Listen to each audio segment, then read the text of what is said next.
9th of April, 1731. Aboard the brig Rebecca, Captain Robert Jenkins and his crew left Jamaica and sailed off the coast of Cuba. In Rebecca's hold was sugar, tea, and various cakes headed for London. The season was one of hot weather and calm waters, but the dangers of nature were irrelevant today. Jenkins watched anxiously as a sloop approached from the coastline, a Spanish Guardia Costa, or Coast Guard. Jenkins had every right to be wary, for the Guardia Costas, although legally allowed to search British vessels in Spanish waters, were regarded more like pirates than government authorities. This sloop belonged to no ordinary Guardia Costa captain either. It belonged to Captain Leon Fandinho, who held a reputation for brashness and brutality. With 3 shots across Rebecca's bow, the sloop pulled aside and boarding began. Immediately, Fandinho's crew ransacked the ship, beating the crewmen and rifling through everything to find Spanish materials and money. Finding no evidence of this, an enraged Fandinho turned to Jenkins and his crew. First, the cabin boy was beaten until he collapsed, and then Jenkins was twice put up on the mast. The second time, the captain severed Jenkins' ear. Yet Jenkins likely did not have anything the Spanish were looking for. With night approaching, Fandinho relinquished his taste for torture. The Rebecca was stripped of anything portable: a tortoise-shell box, some old silverware, the brig's navigational equipment, candles, bedding, Jenkins's personal items, all the way down to the clothes on the crewmen's backs. Naked, freezing, and with only the stars to guide them, the Rebecca would reach the River Thames after 2 months on the seas. This incident resulted in a brief moment of fury from the British public and the government, but nothing happened. Little did Jenkins know, but in a few years his name would forever be remembered in a new colonial war.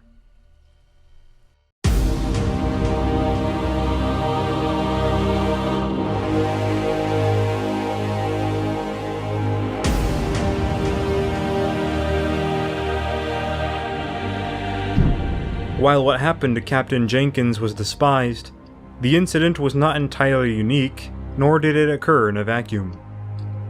To understand why it even happened in the first place, we must go back to 1714. The War of Spanish Succession had just ended between the Grand Alliance and Bourbon kings of France and Spain. The 2 crowns had come out of the war worse for wear, with Spain in particular conceding vast swaths of overseas territory to the British and Austrians. One of the most important concessions was what the Spanish termed an asiento, which permitted British involvement in the Spanish trade monopoly in the West Indies, being the Spanish colonies of South America and the Caribbean. This was the heart of the Spanish colonial empire, known as the Spanish Main, which held vital port cities, through which millions of pesos and various riches were transported in large treasure fleets to Europe and around the world. The treasure fleets were protected by the Armada and the ports by a system of powerful fortresses. With the new asiento, one British ship was allowed to openly trade 4,800 African slaves and 500 tons of goods per year in the markets of the 3 main ports. In turn, the British gave the asiento exclusive rights to the South Sea Company, a relatively new joint stock company that would play a critical role in the coming 90 years of hostility that was a result of the Treaty of Utrecht. 2 more conflicts broke out, pitting Spain against Britain and her allies once more. The War of the Quadruple Alliance from 1717 to 1720 saw King Philip V attempt to retake his Italian possessions from the Habsburgs in Austria, but it only wasted resources and ended in defeat. The status quo was restored immediately after. In 1726, the Anglo-Spanish War began and saw 2 major actions: the 13th Siege of Gibraltar in 1727, and the Siege of Porto in the Indies. Gibraltar would remain in British hands, and Porto in the care of the Spaniards. The war came to another status quo end in 1729. There was one incident that occurred, however, that would lay the seeds for the next colonial war. Regardless if it were a time of war or peace in 1714, the Spanish government secretly suspected the South Sea Company of taking advantage of the Asiento. On August 31st of 1728, the Marquis of Barranquilla, negotiating with British delegates to end the current war, arose to hear a knock on his door at midnight. The visitor was the familiar Matthew Plowes, chief accountant of the South Sea Company. With him he carried a satchel which contained everything the Spanish had been suspecting, from records of profits not shared with the Spaniards, to letters of bribery to the Spanish governors, and documents from company directors detailing the illegitimate trade. With the stolen documents authenticated by Plowes, the court of Philip V became ever more wary of the enemy that ignored the Treaty of Utrecht. Losses to Guardiacostas increased dramatically, and by 1737, incidents like the one aboard the Rebecca were occurring more often and with more brutality. In turn, the behavior of the Guardiacostas was loathed by the British, who often ignored their own transgressions with the Asiento. Information on the violations of the Asiento would also continue to leak from betraying South Sea officials. Incidents like the one on the Rebecca could be tolerated only for so long among the British public. A small peace faction with Prime Minister Robert Walpole at its head promoted a policy of pacifism with Spain, hoping to not drive Spain to ally with France and keep trade flowing. Anti-Walpolean Britons interpreted this as ignoring the trading rights of the South Sea Company, and or downplaying the concerns of British merchantmen with ruthless Guardiacostas. The treatment of Robert Jenkins Befandino was brought up again after several years. In 1738, the captain allegedly presented his pickled ear to the House of Commons, pleading for him and his fellow merchantmen for something to be done.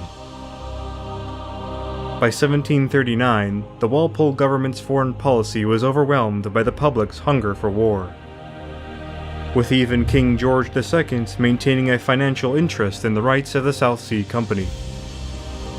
All negotiation failed, and war was finally declared with Spain on October 19, 1739.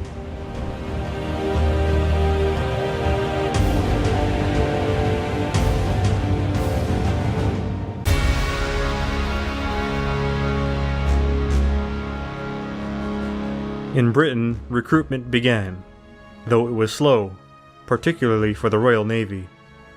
Drafts of mariners and the use of impressment gangs were initially the common tactic of filling in the vast number of ships at the nation's disposal. Increased incentives for joining were issued, and slowly more men inhabited the hulls of Navy vessels. While the Spanish army was already much larger, it lacked the fleets to transport it. Philip V had issued numerous reforms to both branches of the military for the last decade, but the Armada was still much overshadowed by the Royal Navy. They, like the British, had lacked the crews to man their vessels. However, the Spaniards maintained the initiative against their enemy by posturing against the British garrisons in Minorca and Gibraltar with two powerful field armies. Furthermore, the Duke of Montemar, one of Philip V's generals, intimidated Britain diplomatically by beginning negotiations with Allied France and stoking rumors of an in-the-works Jacobite uprising, which would actually come to fruition a few years later. Yet before the warpath had been chosen, the British Admiralty discussed where to strike Spain first if hostilities broke out. A semi-retired Captain Edward Vernon, known to be a staunch Tory warhawk, advocated for an aggressive strike in the West Indies, but he received nothing but a polite nod from the Admiralty.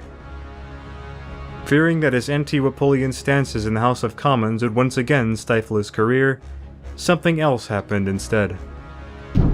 On July 10th, 1739, he was summoned to the King's Palace where, to his astonishment, he was promoted to Vice Admiral of the Blue Squadron in Jamaica, a jump in rank of 3 orders of magnitude.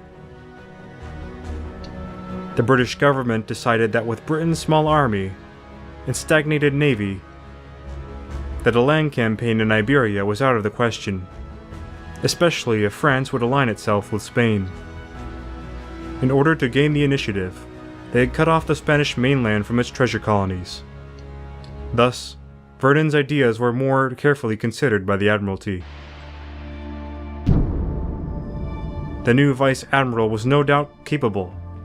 He had distinguished himself in the Succession War with Spain and had served in the West Indies once before, becoming intimately familiar with the waters, lands, diseases, and the Spaniards that roamed them.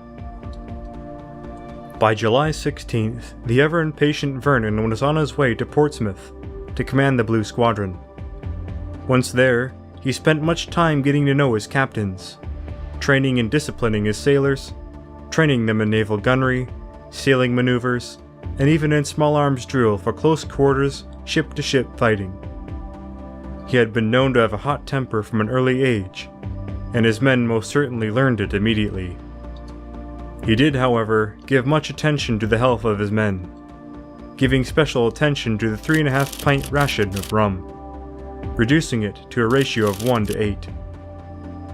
The drunkenness that accounted for so many issues of health and discipline were stifled in the Blue Squadron, though it wasn't always popular among the men. Vernon's sailors took to referring to the Vice Admiral as Old Grog, in reference to his grogroom clothes. Soon the rum ration was referred to as grog, which persists to this day. In no time, the Blue Squadron was considered one of the most efficient in the Royal Navy. Fast forwarding to the fall of 1739, the Vice Admiral Vernon arrived in the West Indies, sailing to Port Royal in Jamaica. He was supposed to meet Commodore Charles Brown, who was currently patrolling the northern coast of the Spanish Main. Waiting upon his return, Vernon wanted to know the whereabouts of the treasure fleets and strike where they were headed. South Sea Company factors and intelligence reports made it clear that the galleons were not headed for Havana or Cartagena, but for Porto and Panama. Commodore Charles Brown returned just in time. Vernon plucked 200 men from the Jamaica garrison to use as Marines, and set sail.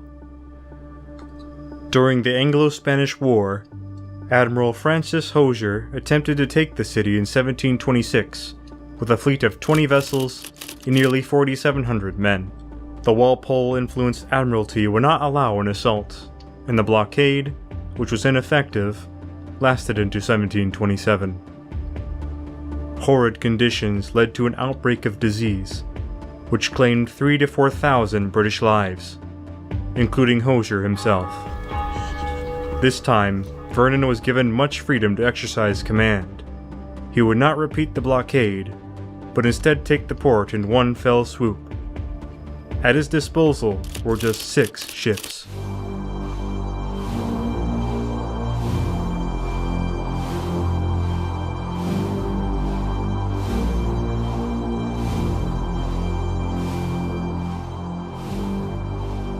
Porto, beautiful port in English, was a rather sleepy settlement, awoken once a year by the galleon trade. The imposing, yet increasingly neglected forts of Todo Fierro, Santiago de la Gloria, and San Geronimo defended it. The Vice Admiral Vernon, with 2,500 sailors and 200 marines and 6 ships, weighed anchor outside the bay on November 20th. The plan was to attack in line of battle, running past the guns of Todo Fierro, the Iron Castle, then move on Santiago de la Gloria and ruin its defenses. Vernon's command policy did not dictate, however, that his captains had to strictly adhere to his plans. The unpredictable nature of sea winds and warfare would be accounted for. Hampton Court first weathered the Salamandinas at 2 p.m., heading toward the Iron Castle as the wind shifted easterly.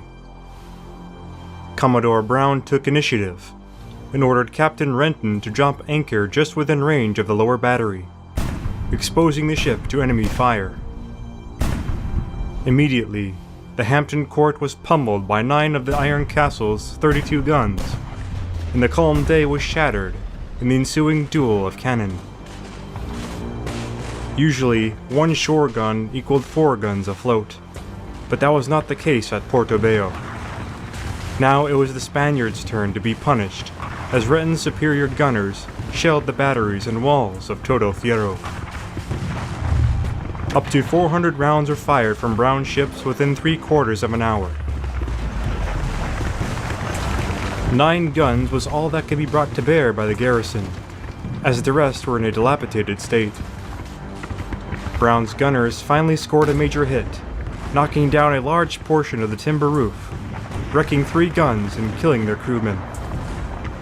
The effect was much more serious on the Spanish, as most of the terrified garrison began to melt away into the surrounding woods.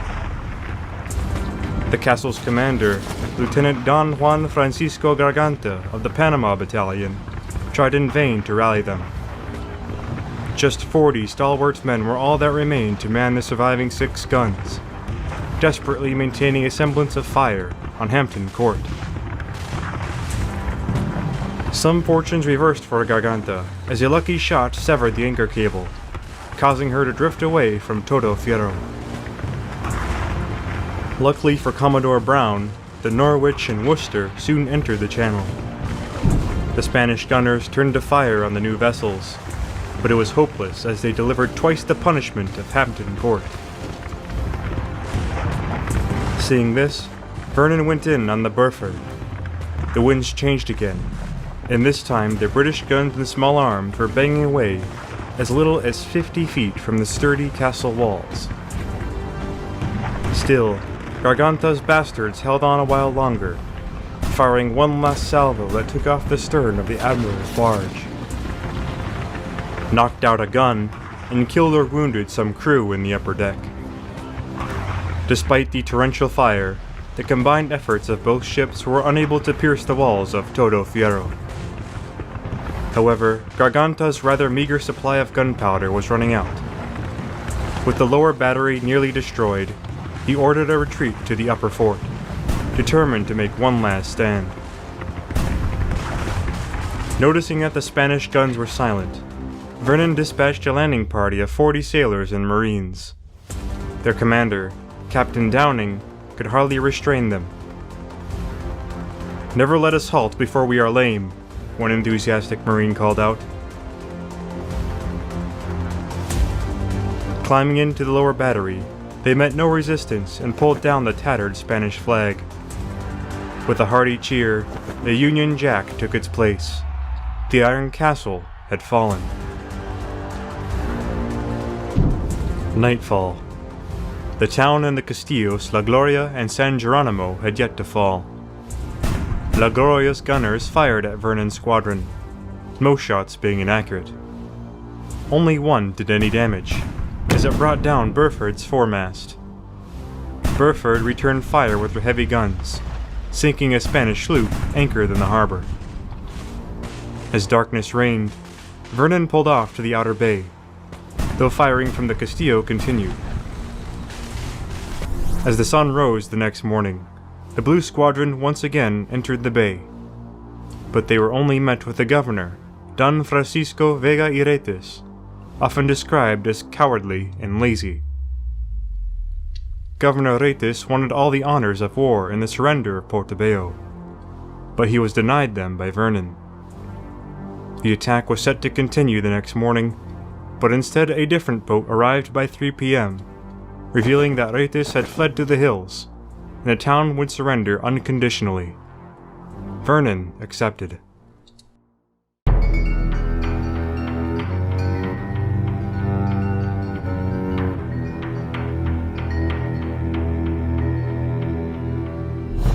Vernon realized he could not hold on to Porto for long, and began evacuating the town.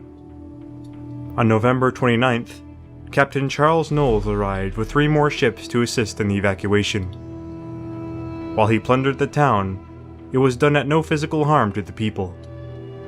The forts, their cannons, and munitions were to be demolished, with 120 barrels of gunpowder, all 3 of them, including the stubborn iron castle, were reduced to mere rubble.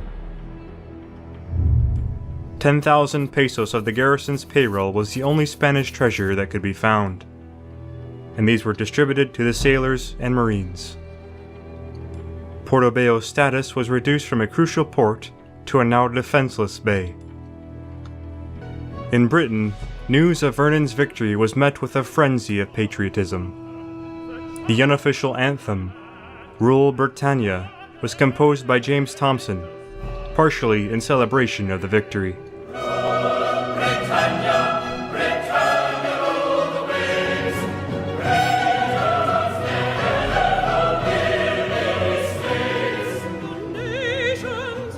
In the Isles, many roads and places were named for Porto Bello, including the road in London, the district in Dublin, and even Portobello, Virginia, now a part of Williamsburg.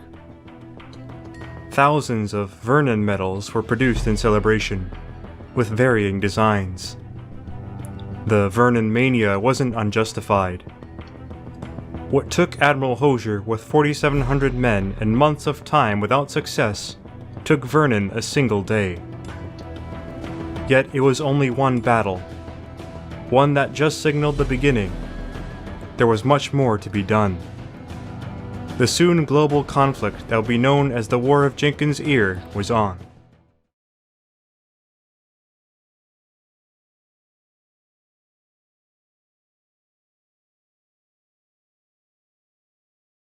"14th of June, 1740. The army of General James Oglethorpe, first governor of Georgia, had been trying to break the defenders of St. Augustine for a few weeks.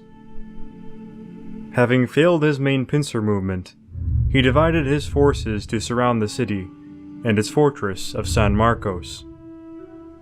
One of them, led by Colonel John Palmer, was raiding the countryside, ordered to remain mobile and not to remain in any one place for long. The exhaustion and hopelessness of the siege was setting in, and Palmer broke that order tonight, without posting any pickets. In the morning, his camp was rudely awoken, without warning, to a bloody surprise.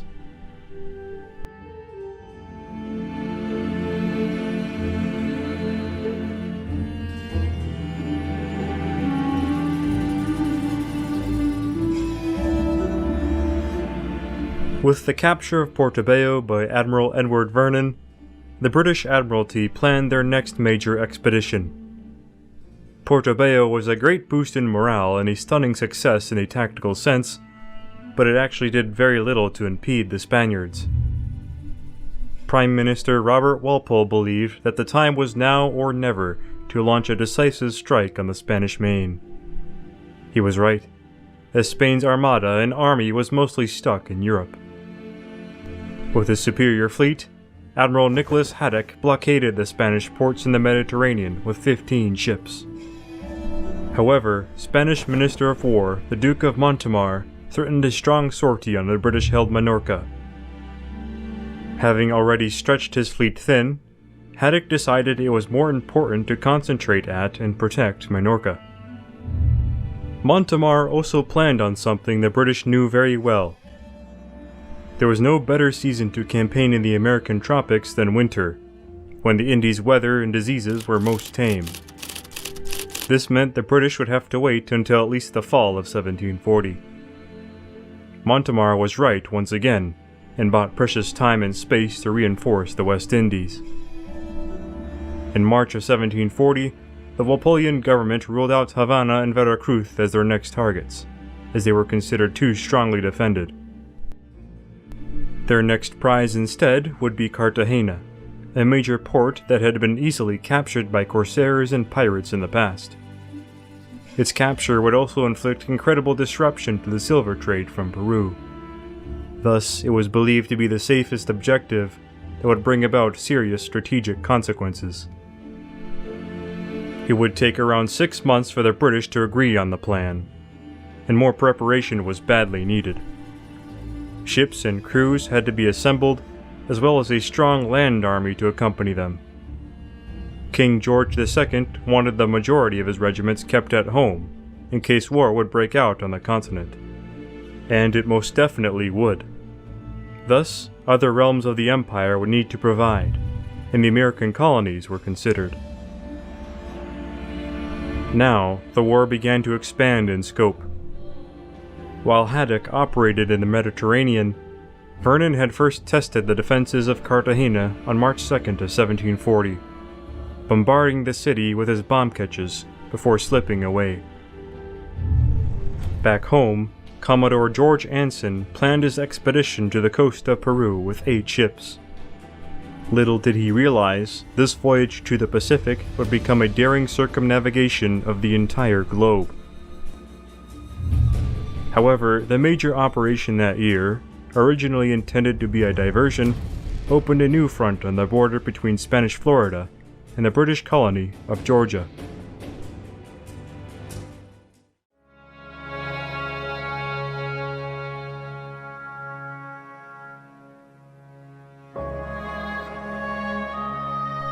In 1740, Georgia, formerly known to the Spaniards as Guale, was a sparsely populated colony, less than a decade old. It had been established in 1732 by King George II, whose name it bore well into U.S. statehood. On February 12th of 1733, James Oglethorpe founded the city of Savannah. James Oglethorpe was ambitious, a philanthropist, former Jacobite, and soldier who coveted the Georgia region. In 1717, he served under the Habsburg banner and participated in the siege of Belgrade under Prince Eugene. 15 years later, he and over 100 colonists landed in Georgia, then called the Debatable Land, as both Spain and Britain had vested interest there. Unlike the other colonies, Georgia had outlawed slavery under Oglethorpe's guidance, and the new governor sought strong relations with the Yamacraw and Creek Indians, who appreciated his friendly policies dearly. While the new British colony was growing, it was obvious that war with Spain was fast approaching. To the south, the elder colony of Spanish Florida was home to St. Augustine, at the time the largest city in Florida, defended by the imposing Castillo de San Marcos. Florida was home to many army deserters and slaves who had fled from South Carolina to obtain freedom. Oglethorpe rightfully feared that St. Augustine would serve as a launching point for an invasion of his fledgling colony, and he spent the pre-war years preparing to weather this storm. His colony was the only barrier from a potential Spanish conquest of the South. Florida was strategically important to the Bourbon kings of France and Spain. If it fell, Spanish shipping would be vulnerable as it passed from Havana through the Gulf Stream back to Spain. The fall of its 2 major ports would also endanger French ambitions along the Mississippi River by serving as a potential launching point for an invasion there as well. Oglethorpe was chosen to lead the attempt on Spanish Florida and was duly promoted to the rank of general, after which he raised a regiment of 600 men, soon admitted into the British Army as the 42nd Foot, not to be confused with the 42nd of Blackwatch fame. Furthermore, the general faced deadly problems with the regiment bearing his own name. The 42nd, made mostly of Irishmen and Highlanders, used to garrisoning the serene shores of Gibraltar, despised their deployment to the hot, remote, and humid woodlands of southern Georgia. Some viewed it as a punishment and made it known. No more than 3 mutinies and 3 assassination attempts against Oglethorpe were made by members of his own regiment. Each one, of course, failed. While most officers would have no doubt flogged or hanged the men guilty of such treason, Oglethorpe instead assured their loyalty by instead listening to the grievances of the 42nd, resolving them with each mutineer personally. The governor couldn't rely solely on his regiment either. To the west, he secured an alliance and barrier with the Creek Indians. The Cherokee, the traditional enemies of the Creeks, received aid from Oglethorpe for their enduring famine. Warmly surprised by such benevolence, they pledged 600 warriors to the cause. Furthermore, the army was to be augmented by companies of South Carolina and Georgia militia, as well as ships from Vernon and Jamaica, raising the total force to around 2,000 men and 8 ships. Oglethorpe's plan was to surprise the Spaniards by depriving St. Augustine of its weak outlying forts, and then besiege the Castillo de San Marcos into submission, with its garrison pinned between the army and the fleet. With the principal port in Spanish Florida taken, the rest, it was assumed, would snowball into Oglethorpe's hands.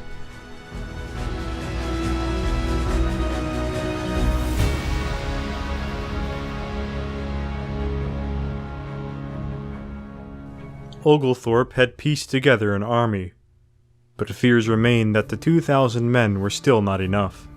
St. Augustine had been successfully attacked by pirates before, but once in 1702, after the Castillo was finished, a British siege failed miserably, with the town being torched before the British withdrew.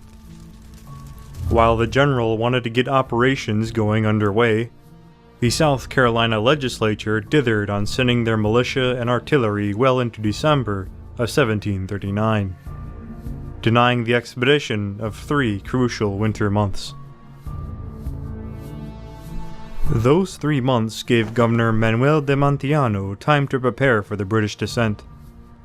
Governor Montillano was an experienced Spanish soldier, having taken part in the defense of Oran under the Blas de Lezo in 1732. His spies observed Oglethorpe closely, and as long as he had been preparing, Montillano was too. In 1738, he established several outposts surrounding St. Augustine, including Fort Mose, the first free black settlement in North America, also augmented by its own militia.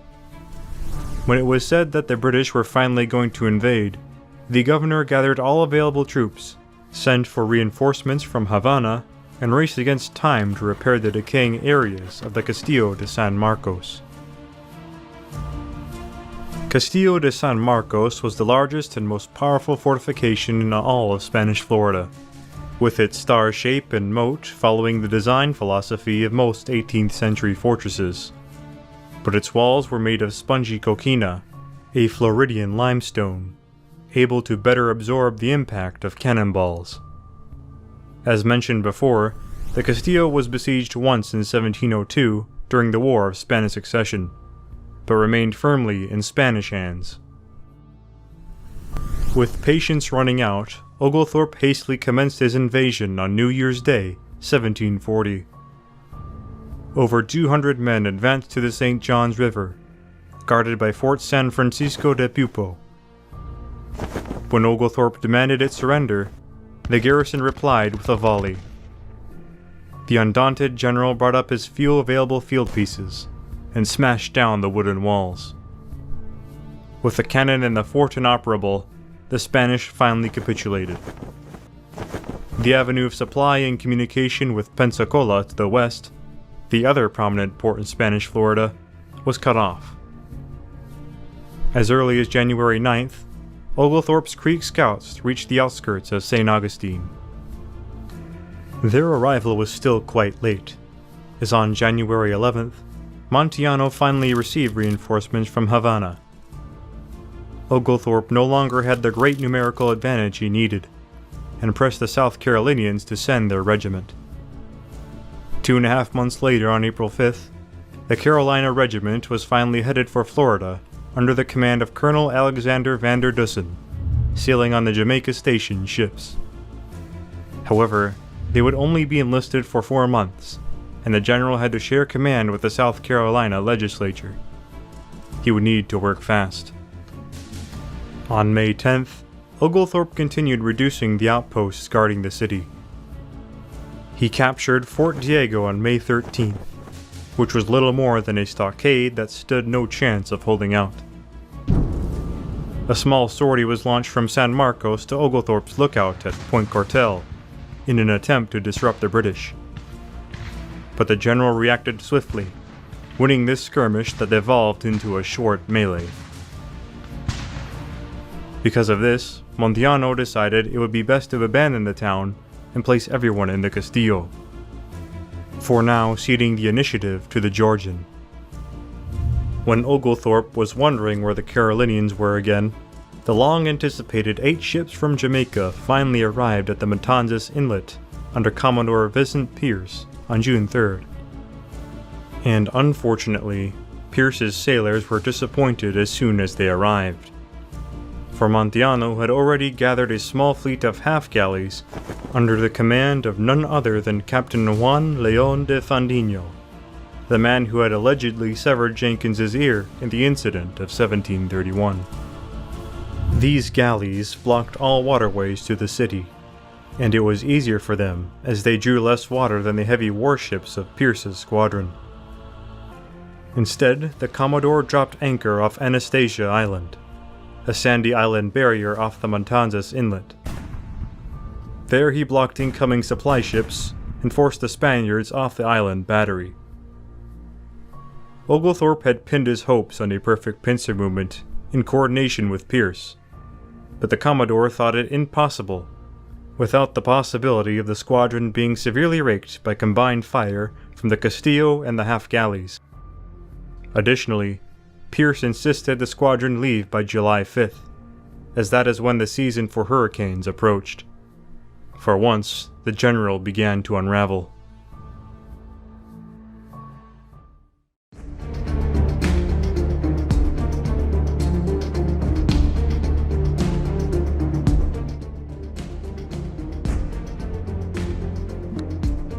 His plan thwarted, the admittedly unimaginative General Oglethorpe tried to find new strategies.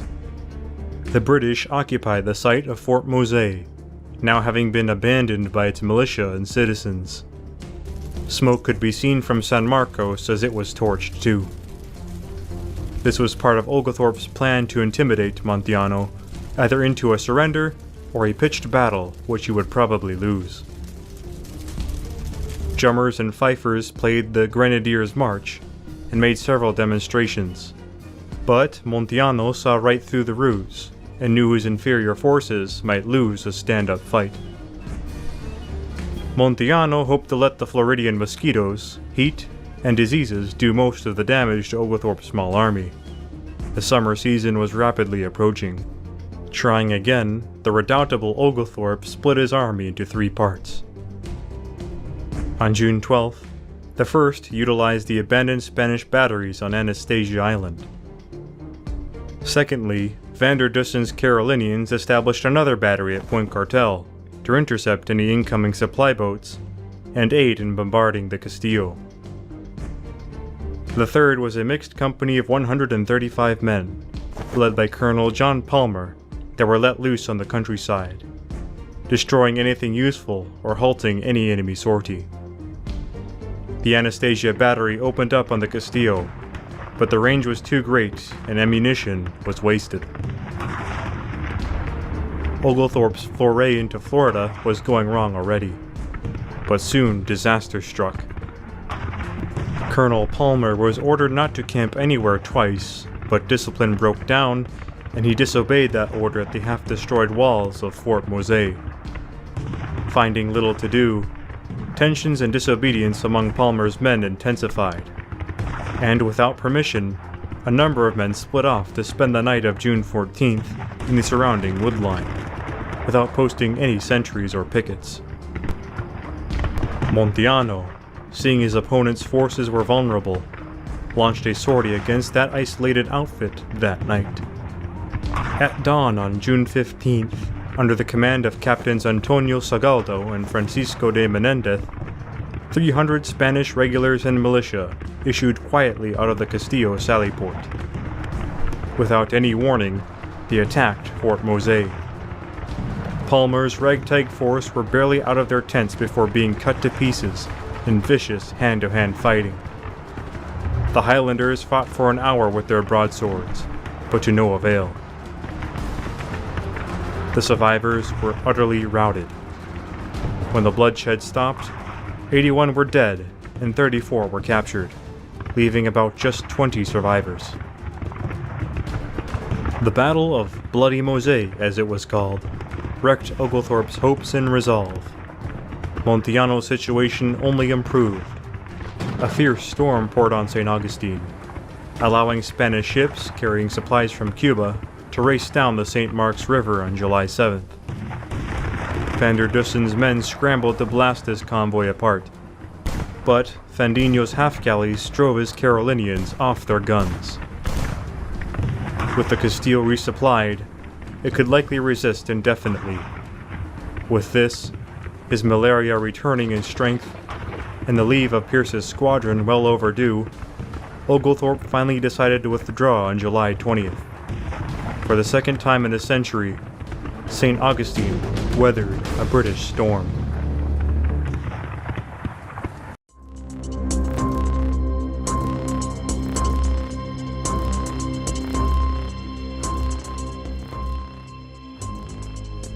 The siege of St. Augustine only lasted 30 days, and would be the first major defeat of the British in the War of Jenkins Ear. The combined efforts of the Colonials and their Indian allies were undercut by the disjointed and squabbling leadership. Oglethorpe's fragile plans, the dithering of the Pierce Squadron, and the great dithering of the South Carolina legislature. For this, the troops paid a significant price. 122 were killed, 34 were captured, and some 14 deserted. And in the retreat, 56 cannon were abandoned. The Spanish casualties were lighter, though some of the outposts were totally destroyed. It would not be until early 1741 that the redoubtable Oglethorpe would recover from his fever, and prepare for the defense of his own colony once more. He would need to, for Montiano would grow confident enough to launch his own invasion in the next couple of years. But before then, the long-awaited great amphibious expedition of Admiral Vernon would come underway. This venture would be larger and bloodier, overshadowing the carnage left behind at St. Augustine by the tens of thousands.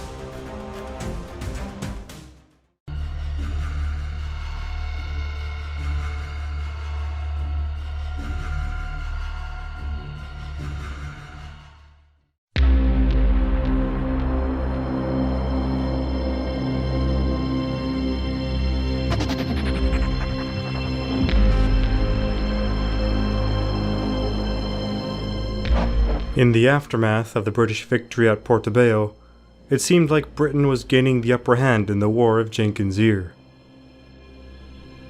Yet in North America, General Oglethorpe led an ill-prepared invasion of Spanish Florida, which by July of 1740 was handily repulsed by Governor Montiano.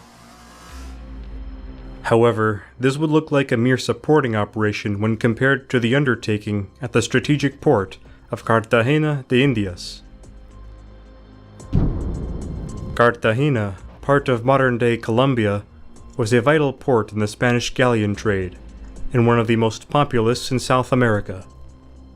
Its harbor was regarded as one of the finest in the world, and thus was defended by a system of forts and shore batteries, most of which were recently modernized for the war. If the British took the city, it would greatly disrupt the galleon trade. In addition, it could also serve as a base and launching point for future expeditions, or an invasion of the Spanish interior, tierra firme. Now the most popular naval officer in Britain, Admiral Edward Vernon was tasked with commanding the coming expedition against Cartagena, much to his chagrin, as he opposed an extensive land campaign in the disease-ridden tropics. In March of 1740, he used his squadron to test the waters at Cartagena. With him were 6 ships of the line, 2 fireships, and 2 bomb ketches, which could propel bombs weighing over 300 pounds at a range of 2 miles. The admiral had a personal vendetta with the Spanish admiral stationed there, Don Blas de Lezo y Olavarrieta. Blas de Lezo was a seasoned veteran of the Spanish Navy. He began his career during the War of Spanish Succession, siding with King Philip V. At the Battle of Malaga in 1704, he was shot in the left leg and had it amputated below the knee, beginning a streak of injuries. He lost an eye defending Toulon in 1707, and the use of his right arm during the 1714 siege of Barcelona, all before the age of 25. Today he is known as El Patapalo, or El Medio Hombre, in English, Pegleg and Half Man.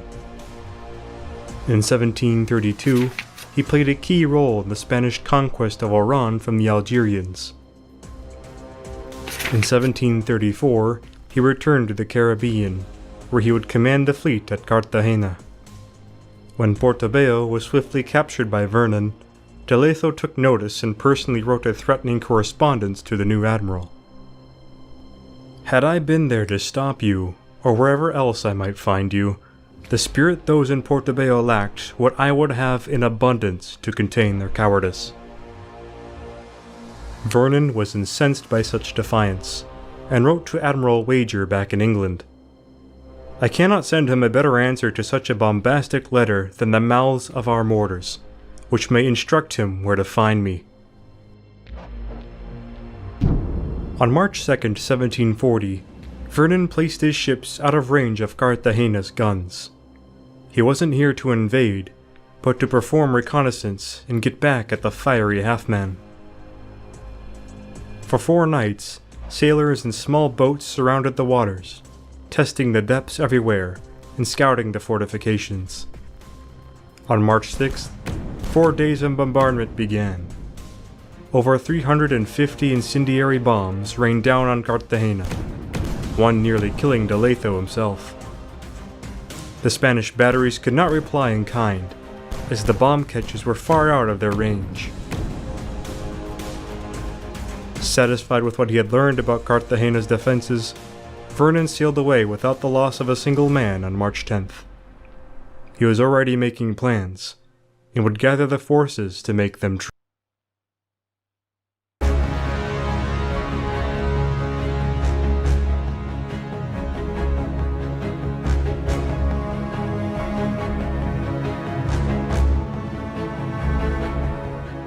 For the expedition to Cartagena, Britain's naval board was building up the largest amphibious invasion force the world had ever seen.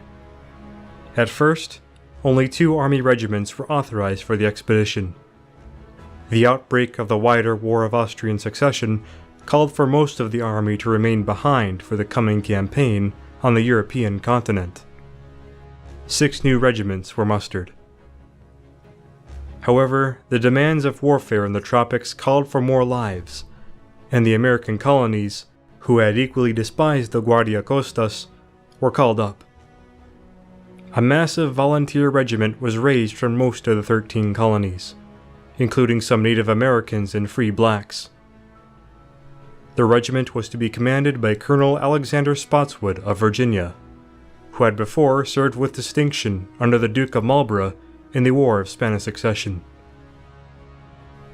The American regiment would be enrolled and equipped on the British establishment as the 43rd Foot. For the first time in history, a large force of Americans were about to fight overseas. While the army was the largest assembled for a campaign in the West Indies, the finest arm of the expedition was no doubt the fleet. Over 120 warships were gathered for the expedition, including a staggering 29 ships of the line. Along with them, over 130 support ships. All in all, about 28,000 sailors and soldiers in 254 vessels. The 46-year-old General Lord Cathcart was chosen to lead the army component. Cathcart served under the Duke of Marlborough with distinction in almost all of his great battles, and helped defeat the 1715 Jacobite uprising at the Battle of Sheriff Muir. His land troops would be escorted to Dominica and then Jamaica by Rear Admiral Challoner Ogle, who would command part of the British fleet. In incredibly stark contrast, Blas garrison at Cartagena was completely dwarfed. The port had been preemptively reinforced early on by a few regular metropolitan battalions, and at least 6 ships of the line, but otherwise it had only a few hundred militia and allied Indians to protect it.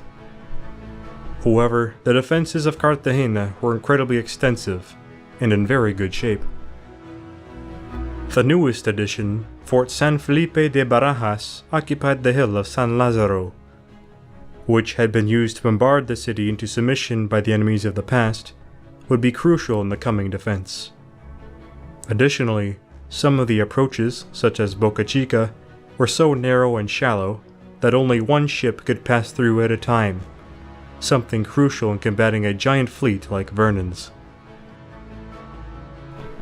Lastly, as the fleet blockading Spain's ports loosened their grip in 1739-40, additional Spanish reinforcements trickled out from the homeland port of Ferrol. 2 ships and another regular army battalion made its way to Cartagena. With them was Sebastian de Eslava, the newly appointed Viceroy of New Granada, the province which Cartagena was now a part of. Slipping past British patrols utilizing the port of San Juan, Puerto Rico, he steered directly to Cartagena, arriving on April 10th of 1740. He was to work with Deletho as his superior in the city's defense.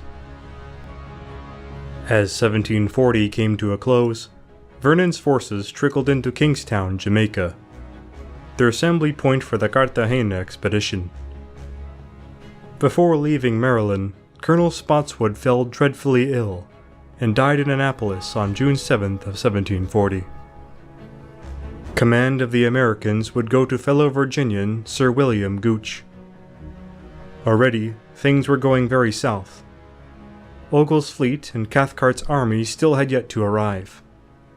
When the other land forces began arriving in Jamaica, countless sailors and soldiers, crammed in the hulls, fell sick to numerous tropical diseases. Americans, who were greeted with absolute contempt by their English counterparts, were among the hardest hit. Before the expedition would leave port, 93 would die, with 350 more sick in the hospitals. Furthermore, several companies of Gooch's regiment were taken off their role as land troops and were instead made sailors in the depleting hulls of Royal Navy warships. The Americans had signed up to be soldiers, and were not at all shy to complain. In worse news for the British, over the course of 1740, the War of Jenkins Ear would become part of a new European umbrella conflict, the War of the Austrian Succession, which would be declared later in December 1740. In August, a French squadron under the Marquis d'Antin was spotted off Saint-Domingue, too close for comfort. Vernon worried that d'Antin would link with Admiral de Torres' Spanish fleet in Cartagena to preemptively strike British possessions, and that wasn't far untrue. For the crucial temperate months, focus was spent on the Franco-Spanish fleets as the expeditionary force dithered in port. Unfortunately for the Bourbon powers, their European fleets fared no better than their enemy in the Caribbean. By December 16th, the war in Europe began, but it was obvious that a combined effort in the colonies would never bear fruit that year. By December 19th, Cathcart and Ogle arrived in Dominica. It was apparent that their forces were no more free from the cramped and horrid conditions that Vernon's men endured either, even while in British ports. Lord Cathcart was among the suffering victims, dying on the same day of amoebic diarrhea. He was immediately replaced by Thomas Wentworth of the 24th Foot, Cathcart's second-in-command, who, although a distinguished logistician, held little confidence or battlefield experience. In the new year of 1741, Wentworth's army enjoyed a bittersweet welcome in Jamaica. The final component of the expedition was finally here. However, 1,288 men were already sick, and over 620 were dead, the Americans forming half that number. Nevertheless, the largest expeditionary force ever seen up to that point sailed out of Jamaica on February 8th, seeking to deal with the Franco-Spanish fleet. Undergoing worsening conditions and losing manpower itself, left Port Louis for France as the Continental War demanded its services. Admiral de Torres' fleet was now alone, and after a council of war, his ships sailed off to defend Havana, the most vital port in the Spanish Main. He left behind only one ship of the line, all much to the chagrin of Blas de Lezo and de Slava. The odds once again tipped vastly in favor of the British. Vernon would land unopposed in Port Louis, only to learn that the French had slipped away a month later. Unbeknownst to him, Danton would die of yellow fever when his fleet got home. Learning of the French flight, a decision was quickly reached. On February 26th, 28,000 men and over 250 ships set sail once more. Tens of thousands would never return home.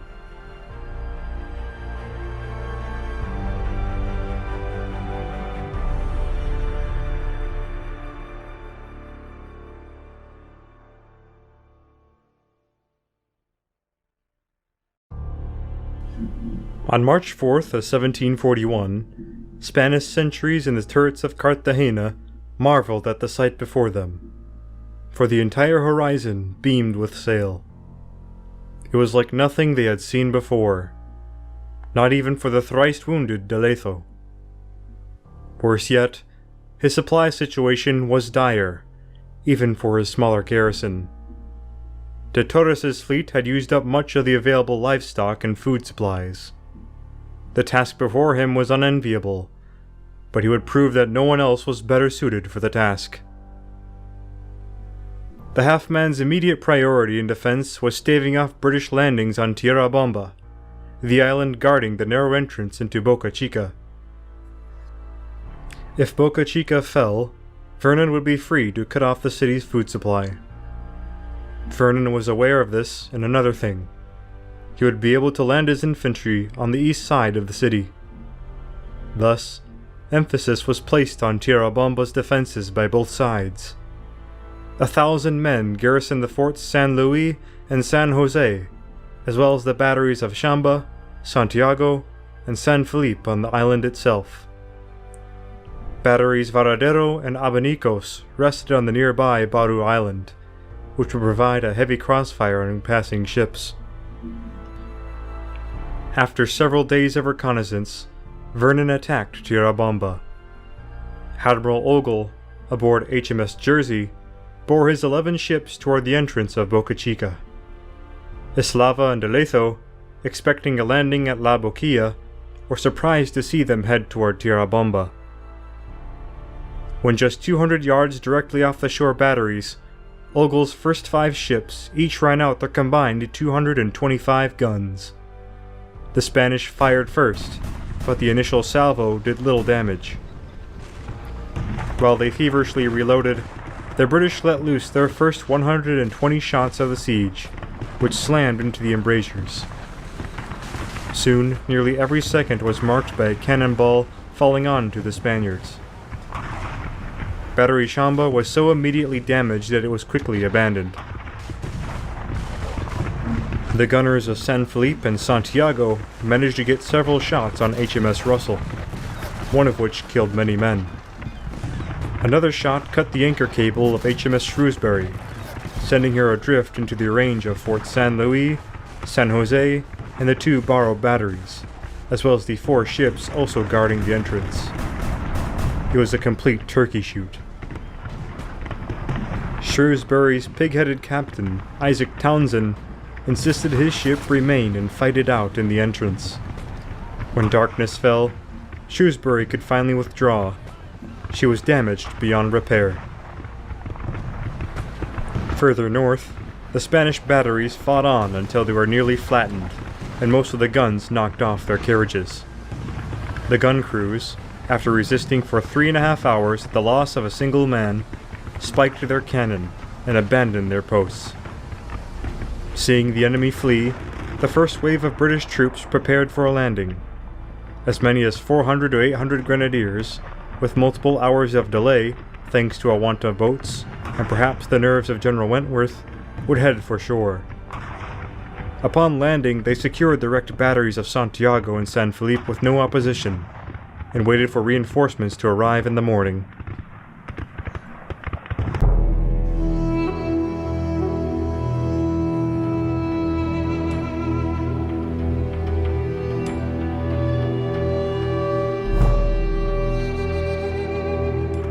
Overnight, the bomb catches Alderney and Terrible lobbed their shells at San Luis, commanded by Captain Carlo Deneau. As promised, 4,000 reinforcements landed on Tierra Bamba. Blas de Lezo, aboard Galicia, could not clearly observe the enemy from his position, and tried to request reinforcements for a reconnaissance from Eslava, who, wishing to conserve his forces, was less than cooperative. 40 hours after the landings, the distant Admiral Vernon, impatiently watching the troops mill about from Boca Grande, dispatched a letter to Wentworth, urging him to attack as soon as possible. The hot season was approaching, and the Navy needed the bay for protection against the sea weather. Wentworth could only pick up the pace ashore. With few experienced engineers at hand, Wentworth's men slowly made progress on approaching San Luis, beginning construction on a battery concealed by trees 500 yards away from the northwest bastion. Around this time, Viceroy de Eslava paid Fort San Luis a visit, hoping to inspire the garrison with his presence and speak with the admiral. Blas de Lezo again argued for a sortie with a few hundred infantry on the British position, as his scouts confirmed the presence of a new battery. If successful, he would find his remaining infantry able to evacuate the forts, saving personnel for defense of the city. However, Eslava was worried about the lifeline of Boca Chica being cut off from Cartagena, and rightfully so.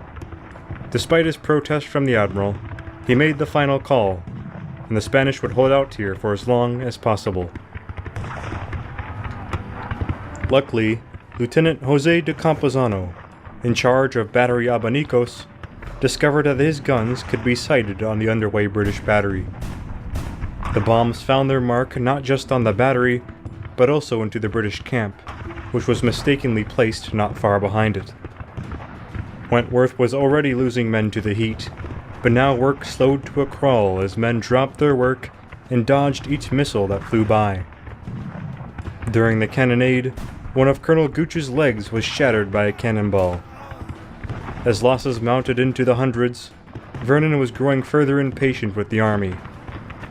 He reluctantly dispatched 200 naval troops to aid in construction. He also sent HMS Jersey with a landing party to scout Barrow Island, their objective being to destroy the batteries there. On the night of March 18th, several barges full of Anglo-American sailors and Marines, under Captain Edward Boscawen, rode quietly to the troublesome battery Abanicos. Among them was Captain Lawrence Washington, one of the Virginia company commanders, and brother of future General and first American President, George Washington. Unable to see very far in the dark, the barges rode off target until they were right under the guns of Battery Varadero.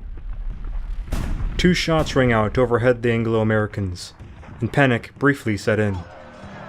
Desperately, the party got out and landed, charging the Spanish guns before they could be reloaded. The Spaniards had no time for that. They fled, routed off their 5 guns. As they fled to a nearby supply boat, Boscawen's men proceeded to spike the cannon. Boscawen then split his force in a move on Battery Abanicos. Lieutenant Campuzano, alerted by the firing at Varadero and anticipating an assault, turned 3 of his guns to face its direction. When the first column was seen coming up the road, the guns let out a salvo of grape shot, initially keeping the enemy at bay, but doing little damage as they hit the ground. When the beachward column came up, both contingents launched themselves into a wild rush on the guns. The fighting was short, but bloody. 14 Spaniards were killed for 5 Anglo-Americans. With Campuzano's men retreating to Fort San Jose, Boscawen's men happily set both batteries ablaze before slipping away. With the batteries on Barrow Island silenced, the Jamaicans, British, and Americans were in a better state to work on their own battery. By March 17th, an epaulement was constructed, which protected the battery from the 4 Spanish ships still trying to fire from Boca Chica. 3 days later, it would be ready to blast open a breach in Fort San Luis. But before then, Vernon held a council of war with Ogle and Commodore Lestock, dissatisfied once more with the perceived hesitance on the part of the army, despite their efforts in the previous landings.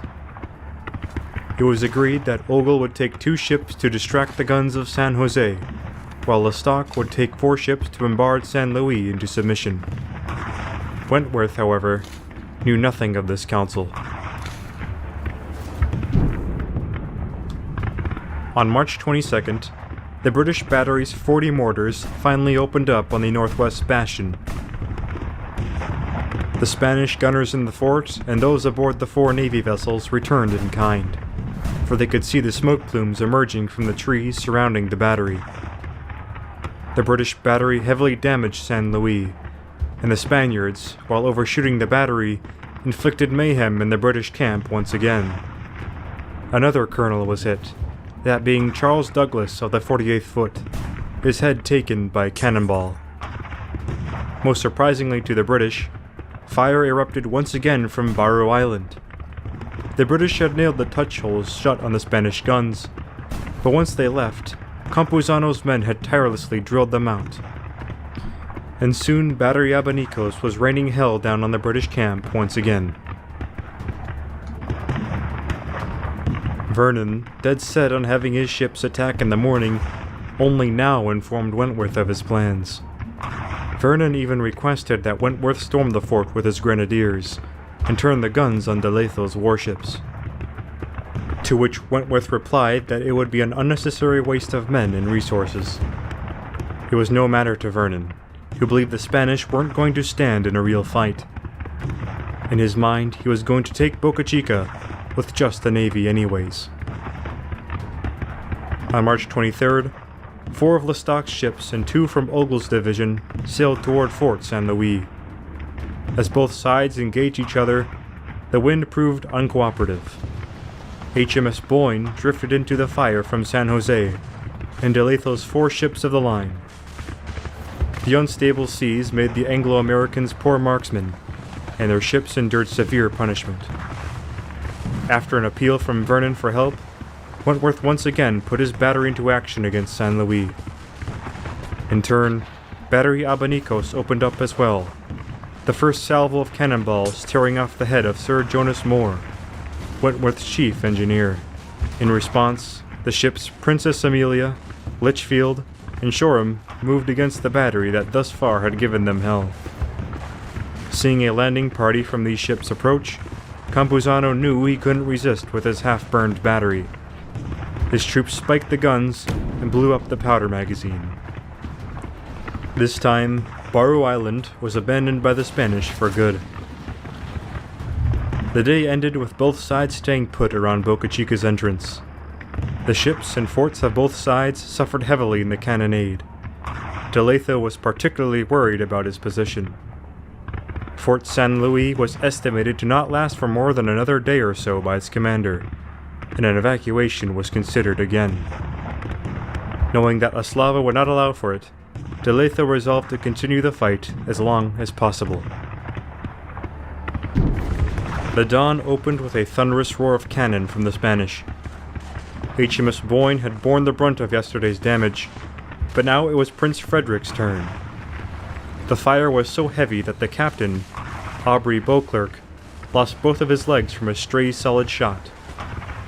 Boyne, Prince Frederick, and Hampton Court were all damaged beyond repair. Lestock's other ships had no further luck in flattening Fort San Luis, and were ordered to withdraw that afternoon. La de Letho must have been astonished to see this. The army continued to make progress with the new battery, however. That day, a hole in the northwest bastion could be observed. One observer described it as large enough for a baboon to climb through, and an assault was considered. Yet the inexperienced Wentworth hesitated, and let the assault troops rest for the night. This, as it turned out, would be a mistake. As the bombardment continued into the night, Eslava and Oglethorpe were meeting aboard his flagship Galicia about the current situation. At some point, a stray cannonball seemed destined to change history and tore through the chairs of both men. But shockingly, neither man was too seriously injured. It was very apparent that St. Louis really couldn't take another assault, and surprising that one hadn't occurred already. Around 24,000 bombs had fallen on the fort, opening a breach and disabling most of the guns. Tomorrow, the evacuation will commence.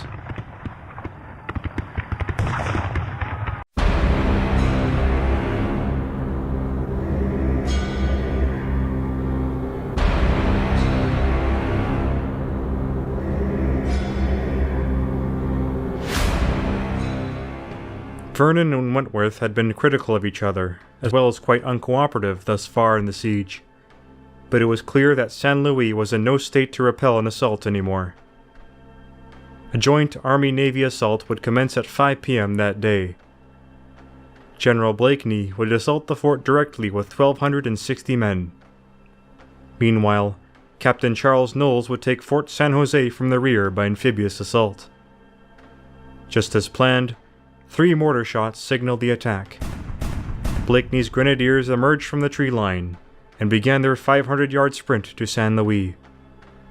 The garrison commander, Captain Deneau, put up the white flag and breathed the drum for a parley with the British, but it was too late. Mistaking the drumbeat as the call to arms, the grenadiers rushed into the breach, shot the drummer boy, and put the rest of the exhausted garrison into pandemonium. "They cut us off!" cried the terrified Spaniards. Admiral de Leitho could see his panic-stricken men flee into the waters, and sent boats to retrieve them. The Union Jack now flew above the crumbling walls of St. Louis. Seeing the condition of the fort, an officer later remarked, "It was surprising to reflect on their having kept this place for so long. For besides the breach in the walls, and the embrasures all being knocked down, of 90 cannon, 2 were fit for service." A party of grenadiers from the 15th Foot, occupied with taking over the fort instead of pursuit, severed the boom, blocking the entrance into the outer bay. Now it was Captain Knowles's turn. Knowles's men had been rowing towards San Jose, keeping clear of the guns. However, when his Anglo-Americans clambered over the parapets, they found the fort completely abandoned.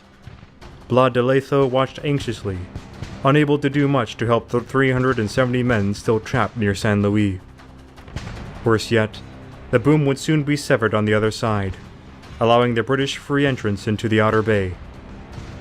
Luckily for him, Eslava returned with a legion of small boats and navy vessels. With this makeshift flotilla, the remaining garrison would be evacuated. The half-man's last effort at Boca Chica was to hinder Vernon as much as possible.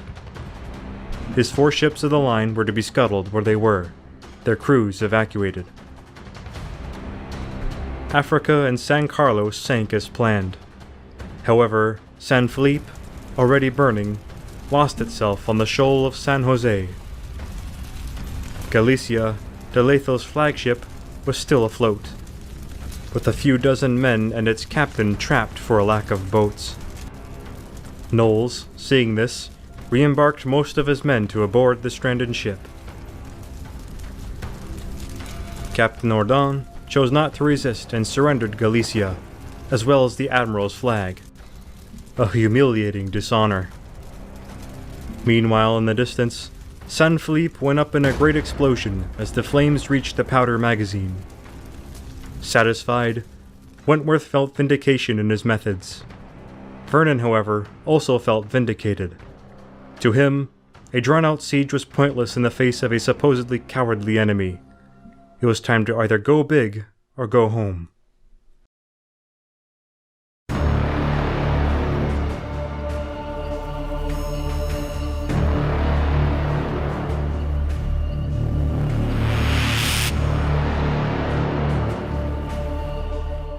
Tierra Bamba had fallen. Vernon's ships had free rein to enter the outer bay. An exhausted Blas de Lezo retired to his home in Cartagena, processing last night's debacle. Although Eslava played a critical role in the last-minute evacuation, the half-man felt the Viceroy Eslava could have allowed the garrisons to leave Tierra Bamba sooner and in better order. Secondly, no sorties were permitted, which left the British landings almost entirely unopposed. The result, the line of supply to Cartagena was in Vernon's hands, and his fleet could now safely reside in the outer bay. After entering the bay, Captain Knowles was tasked with securing Pascabayos, which lied further inward. After demolishing 2 old forts there, his sailors made a discovery: a wharf, rich with clean, fresh water. The fleet had gone weeks without this basic necessity, and the men cheered in relief at the thought of hydration. However, when the water was ferried back to the rest of the fleet, Vernon made it clear that only the Navy was to receive the water, as they had been the ones to find it. The poor soldiers, rattled with diseases, were resigned to the captured Spanish cisterns and casks swarmed by mosquitoes. This particular breed of mosquito was known as Aedes aegypti, which carried a deadly flavivirus, yellow fever. By March 28th, Eslava and de Lezo had drawn up a new line of defense at the entrance into the Surgidero. This was guarded by 2 more forts, Castillo Grande and Fort Manzanillo. The entrance itself was blocked by several sunken merchant ships. The defense was further augmented by the 2 remaining ships of the line. Although determined to use those ships and hold Castillo Grande for as long as possible, Eslava had the fort examined. It was determined that the fort was too weak to resist for long. Despite protests from de Lezo and the infantry, the Castillo was abandoned, and furthermore, the last 2 ships of the line were scuttled to block the channel. Meanwhile, Vernon and his lieutenants convened to decide on where to make their next landing. A report from Alexander McPherson, who worked in Cartagena years prior, gave them the information they needed. In order to avoid moving on the island of Manga, he suggested that they land at Tejar de Gracias, located on the northern end of Manzanillo Island. From there, they could cross onto Tierra Firme, the mainland, and occupy the convent of La Popa, situated on a small hill. Here, they could establish a battery capable of observing the city and the fortress of San Felipe de Barajas. They had to work fast, for the sickly season was approaching. At this point in the campaign, 900 men had died from disease. On March 31st, Captain Knowles observed that Castillo Grande was in fact abandoned when he fired upon it and received no reply. Admiral Ogle soon raced from the rear with the landing party. In no time, the Union Jack flew over the dilapidated Castillo. The easy capture confirmed to Vernon that the Spaniards were seemingly getting desperate. Better yet, Captain Renton's Burford was put to work dismantling the scuttled vessels when the warship Conquistador floated away freely. This left an opening, through which 2 bomb ketches and 2 fire ships slipped through. The Surgidero was already pierced. At dawn on April 2nd, they began bombarding the city. 4 more ships moved on Manzanillo, bombarding the shoreline at Tejar de Gracias. Led by General Blakeney, 1,400 Anglo-Americans rowed to shore aboard their longboats on April 5th. The Spanish had just 150 men to oppose them here, and they retreated as soon as the enemy rushed ashore. Forming his men into a long column, Blakeney began crossing the bridge onto Tierra Firme. Along the way, Spanish pickets concealed themselves in the thick woods and sniped at the column, though the grenadiers pressed on. Eventually, they halted before a clearing near the Camino Real road. Standing between them and La Quinta were 700 men of the Aragon and España regiments, led by Colonel Casillas, hoping to repel the British with deadly volleys as they emerged from the woods. Blakeney's lead grenadiers did emerge and were met with a volley from a range too great to inflict much damage. Using a street fighting maneuver, the lead platoon delivered a volley, then retired to the rear for the next to fire. Thinking the Anglo-Americans were breaking, the Spanish cheered and rushed on the enemy. However, the other platoons repeated the fire of the first and advanced each time. This proved too much for Casillas's men, who began streaming to the rear as bullets tore through the ranks. The British grenadiers then rushed on the foe, so wildly that it took Wentworth's intervention to restrain them. With the enemy routing to Castillo San Felipe, Blakeney's men established camp at La Quinta. American skirmishers outflanked the Spaniards, securing the height of La Popa, as well as more prisoners. At the fort, a frustrated Viceroy Eslava rallied the fleeing survivors. Working with de Lezo, Eslava directed an additional battery to be constructed on the south side of it and reinforced the area.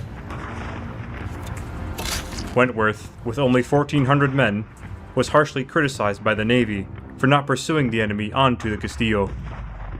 The general might have done so, but the landing party lacked the manpower. In response to this criticism, Wentworth replied that he needed the rest of the army, about 3,000 to 4,000 effectives at this point in the siege, as well as all the ladders, artillery, naval support, ammunition, tools, provisions, and other necessities to be landed and established on terra firme. In essence, he wished to commence a siege that would surely reduce the Castillo. Vernon thought such methods excessive. The Spaniards are an enemy that cannot stand being vigorously pushed. We cannot but advise you against such slow proceedings.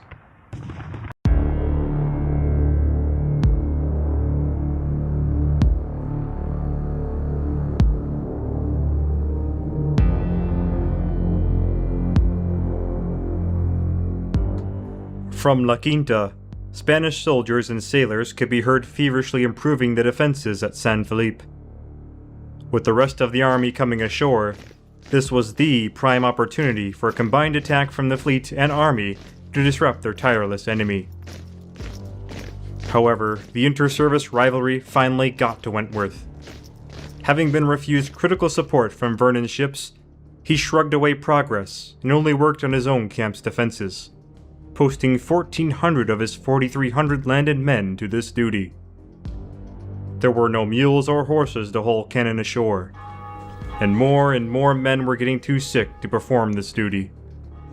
Some now showed worrying symptoms of the dreaded Yellow Jack, as the fever was referred to by the English. Losing energy for a siege, Wentworth began to genuinely consider an early assault on the Castillo. A reconnaissance by Engineer William Blaine and Lieutenant James Cochrane confirmed that San Felipe's walls were short enough to be scaled by ladders, nor was there a ditch before them. Additionally, a supposed wooden door, which could be forced, provided entry into the fort on the southwestern side. After a council of war with Blakeney and the other engineers and officers, Wentworth declared that he had no time for siegecraft. The Castillo was to be assaulted. This hasty decision would seal the fate of the expedition. In the earliest hours of April 9th, over 2,000 Anglo-American troops under Brigadier General John Guise prepared to surprise the garrison of Castillo San Felipe. Their main effort, led by Brigadier General Thomas Wynyard, would focus on the southwestern end of the fort, where the door was supposedly located. A supporting attack by Colonel John Grant would take place on the northern face to draw away the defenders. The eastern face was to be avoided, as it was too tall for ladders. If the attack could be completed by dawn, Cartagena's guns in the Gethsemane suburb would be useless in the defense of the Castillo. At 3 a.m., the first column, guided by questionable Spanish deserters, stepped off. It was so dark that they could hardly see anything in front of them, slowing the advance. Upon reaching the Playa de Escobar, an alert Spanish sentry saw the enemy silhouettes emerge from the road. An attempted ruse by the guides utterly failed, and the first shots of the day rang out, wresting surprise from the British plan. 30 grenadiers chased these sentries off with the bayonet, but both the city and Castile were put on high alert. Wynyard's column fell short of the southwest side in the confusion, and instead struck the eastern face. Grant's column emerged from the forest toward the northern face, but it turned out that the final reconnaissance failed to account for the Facine hornwork, which outflanked them with their raking fire. At this time, Blas de Leitho took command of the garrison. With him were a couple hundred sailors, which he reinforced the hornwork with. Viceroy de Eslava soon also arrived, reinforcing the southern battery with more troops. From the base of San Lazaro, Wynyard's men scurried upwards, when they received the full force of San Felipe's guns at 40 yards away. It was still dark, and neither side could do much damage as they blazed away. This changed very quickly as the first light of dawn rose over the horizon. The inexperienced British officers tried to implement their street-fighting maneuver, but it was far too difficult as bodies tumbled down and disoriented the ranks. On the north side, Colonel Grant put himself in front of his men at the base of the hill, inspiring them to slam directly into the defenders of the hornwork. Astonished by the bravery of the Anglo-Americans, the Spanish sailors initially ceded these defenses. However, a Spanish musket ball struck Grant down where he stood. His last words are said to be, "The general ought to hang the guides, and the king ought to hang the general." Unable to organize a defense, the British were thrown back by a vigorous counterattack. Outflanked yet again, Grant's force was left to sit and exchange shots from below. On the east face, luck for Wynyard's column seemed to come true. Captain Knowles had heard the firing from the inner bay, bringing HMS Weymouth into the fight. Combined with the fire of the ground troops, that of the Spaniards in San Felipe was suppressed. The leading grenadiers finally began to drive out the Spaniards from the trenches atop the hill below the Castillo. Calling for ladders to begin the escalade, the American pioneers were ordered up San Lazaro. Some were overcome with fear by the sight of so many bodies and the belching fire from the towering San Felipe. Those men dropped their ladders and fled from the scene. Most, however, instead took up arms from the dead and wounded and joined the fight. Around 1 in 5 Americans who took part in the assault on San Felipe de Barajas would be killed or wounded. As the sun crept over the horizon further, Wynyard's men finally realized they had struck the wrong face of San Felipe. The Anglo-Americans tried to creep around the northeast corner, but daylight revealed more entrenched Spaniards. Captain Mackenzie of Maryland remembered the shock of this surprise. "We saw them as thick as they could conveniently stand, all along the entrenchment. It was impossible to surprise them by escalade." The Spanish infantry and artillerymen now took advantage of the ample daylight afforded them. Grape shot and bullets tore down whole platoons and ranks. The Anglo-Americans' only reprieve was clinging flat to the slope of the hill. Finding General Wentworth, Captain Mackenzie pleaded for the army to withdraw. However, the day would be decided by de Leitho and Eslava instead. Eslava gathered the soldiers of the Aragon regiment, who, having been routed at La Quinta, were ready to exact revenge. The Viceroy led them across the Jessamani Bridge onto the southern slope of San Lazaro. With cries of revenge, they fixed bayonets and rushed on the enemy. The demoralized Anglo-Americans ran pell-mell for the woodline they emerged from. Only there did they erect a makeshift defensive line in a desperate attempt to hold back the invigorated enemy. After a few hours of fighting, the land forces had been wrecked. It was here, at San Lazaro, that victory was wrestled from Britain's grasp.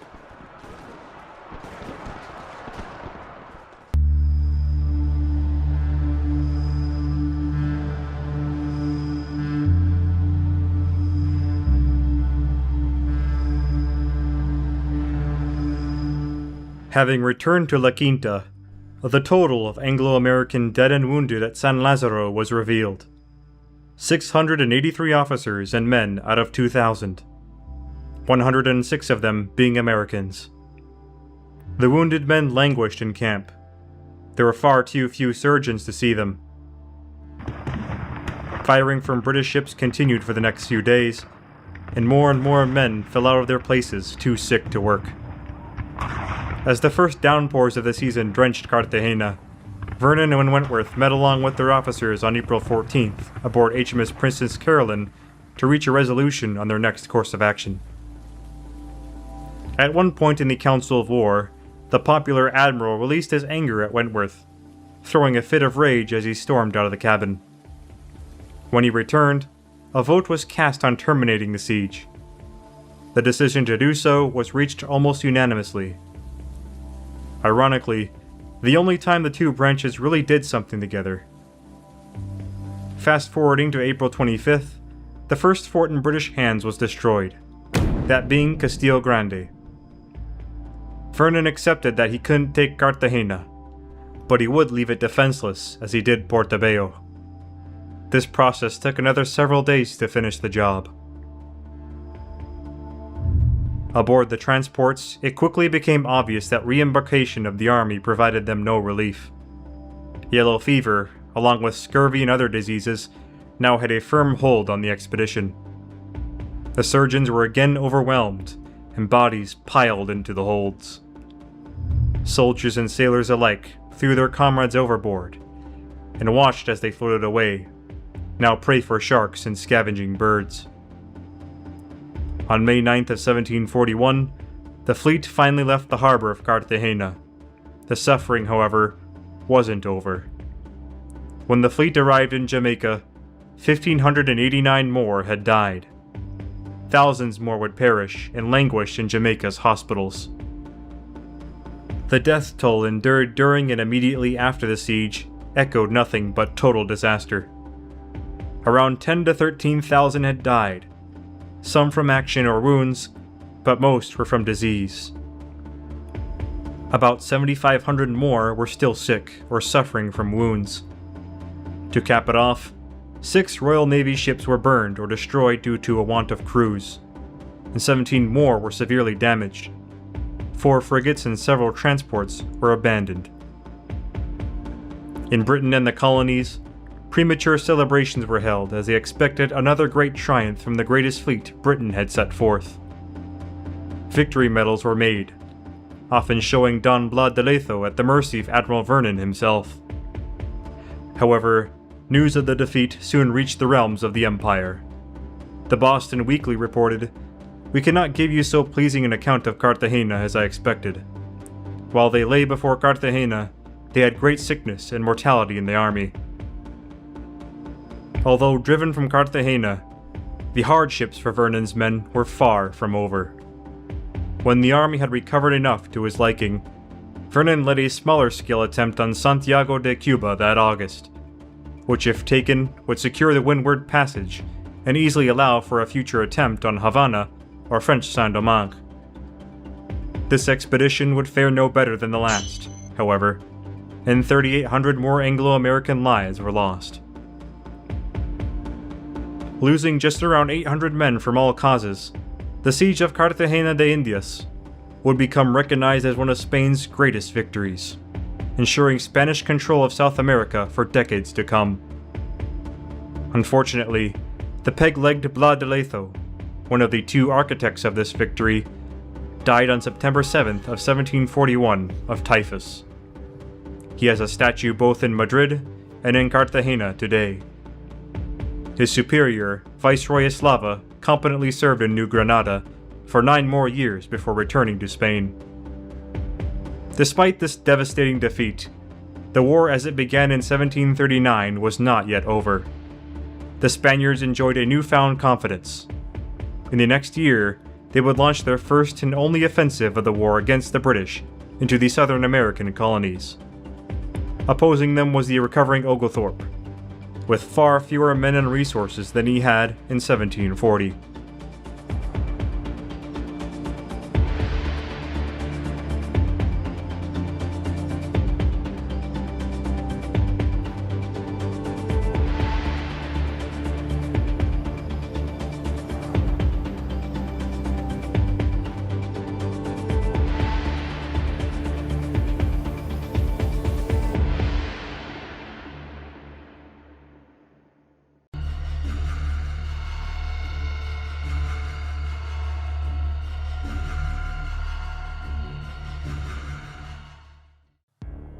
June 4th, 1742. Captain Thomas Franklin, aboard HMS Rose, began the morning as usual until 4 sets of sails were spotted heading easterly. 2 were merchant ships, another a schooner, and the last a snow. They struck up the British colors initially, but Franklin knew it was just a ruse. Sailing against the wind, Rose eventually ran aside the suspected interlopers when the Spanish ensign was finally unfurled. The ensuing British broadsides were so punishing that the snow was soon alone. The crew, outgunned, fought on for 4 hours before they abandoned their posts and hid, forcing the captain to surrender. The identity of that Spanish captain was none other than the feared Juan León de Fandiño, who allegedly severed the ear of British merchant captain Robert Jenkins in 1731, an incident used to fuel the ongoing war with Spain. However, Fandiño's capture generated little interest. The war in the West Indies had turned to disaster in 1741. The Spanish were more confident than ever, and were then preparing to invade the colony of Georgia.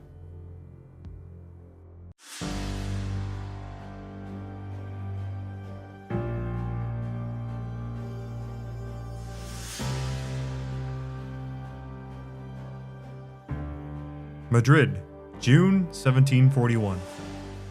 Church bells rang with the joyous tune of victory, and crowds of people engaged in a mass of thanksgiving. The defeat of the British at Cartagena had been taken as a blessing from God, lifting martial spirits to a level probably not seen since the days of the conquistadors or the tercios. In England, the contrast was stark. A second repulse at Santiago de Cuba later that fall did nothing to help. Both Admiral Vernon and General Wentworth's names were soiled.